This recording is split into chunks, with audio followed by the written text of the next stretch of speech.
जय झूलेलाल। तव्हां सभिनि खे बसंत पंचमी जूं लख लख करोड़ करोड़ वाधायूं हुजनि। बसंत पंचमी जॾहिं ईंदी आहे तॾहिं चारों तरफ़ खेत लहराइण लॻंदा आहिनि ऐं चारों तरफ़ गुल ई गुल ॾिसण ईंदा आहिनि। चवंदा आहिनि कि सुठनि माण्हुनि जी खुशबू परियां परियां ताईं फैलजंदी आहे। तव्हांखे इहो ॿुधाईंदे ॾाढी ई ख़ुशी थी रही आहे कि जेके भारत खां ॿाहिरि रहनि था, असांजा जेके बि भाउर भेनरूं आहिनि पर जुड़ियल त पंहिंजे भारत सां आहिनि, पंहिंजी हिन मिट्टी सां आहिनि, त बसंत पंचमी जो ही वीडियो उन्हनि ठाहियो आहे त असां तहे दिल सां उन्हनि खे शुक्रिया था कयूं। आयो आहे शुभ बसंत पंचमी जो ॾींहुं। माता सरस्वती सां ॾेखारियो पंहिंजो नेह।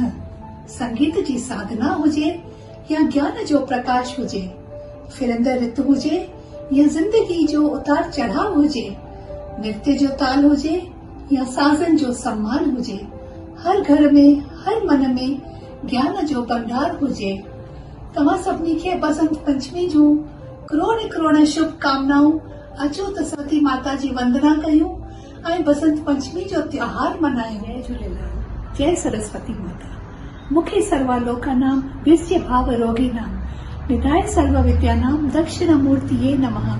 ज्ञान नमः दमयं देवं निर्मल स्फटिका कृतिम् आधारं सर्व विद्यानां है ग्रीवमोपस्महे। ओम ऐं श्री सरस्वती माताय नमः। हरिओम। तव्हां सभिनी खे बसंत पंचमी जूं लख लख वाधायूं। इन ॾींहं ते असां माता सरस्वती जी पूजा कंदा आहियूं। हुन जो कलर पीलो आहे। तव्हां पीले कलर जा कपिड़ा पाए था सघो, पीले कलर जा गुल माता सरस्वती ऐं ॿियनि भॻवाननि खे चढ़ाए था सघो ऐं पीले कलर जो प्रसाद बि ठाहे था सघो, जीअं केसर जो हलवो। इन ॾींहं ते तव्हां पंहिंजा ऐं पंहिंजे ॿारनि जा सभु किताब ऐं कॉपियूं सरस्वती माता जे अॻियां रखी करे तव्हां उनजी पूजा करे था सघो। इन ॾींहं ते कहिड़ो बि नयो कार्ज, नयो घर, नई ऑफिस जी बि ओपनिंग तव्हां करे था सघो। त अचो असां सरस्वती माता जो स्तोत्रम गॾु ॻायूं। सरस्वती नमस्तुभ्यं वरदे कामरूपिणी विद्यारम्भं करिष्यामि सिद्धिर्भवतु मे सदा। हरिओम। तव्हां सभिनी खे बसंत पंचमी जी वाधायूं। असांजा ॾिण वार जिते ख़ुशियूं ऐं जोश जाॻाइण जा मौक़ा आहिनि, हुते ई असांखे असीम अहसास, ईश्वरीय दृष्टि ऐं ज़िंदगी में नए जोश खे उजागर करण वारा आहे। बसंत पंचमी जो त्योहार आहे जेको असांखे फिरंदी रुत खे मल्हाइण जो अवसर ॾिए थो।